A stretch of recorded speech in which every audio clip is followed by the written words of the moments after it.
So welcome back. Welcome back to the channel. Welcome back to Master of None.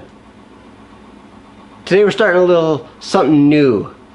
I decided that anytime I work on the cars in the garage, that we're just gonna relabel this as an under channel, I guess you can say. It's gonna be a channel within, it's gonna be channelception. It's gonna be a channel within a channel. So basically what it's gonna be is, I'm calling this the TOY-bBOX Garage. Do you get it? You get it? TOY-bBOX Garage? TOY-bBOX, because I have a box and have a toy, like Toyota, XB, box. Get it? You don't get it. Let's play on words. Anyway, I'm excited that we are going to start the TOY-bBOX Garage. Now, just because it's labeled TOY-bBOX Garage doesn't mean that I'm only going to be working on the Toyota or the XB.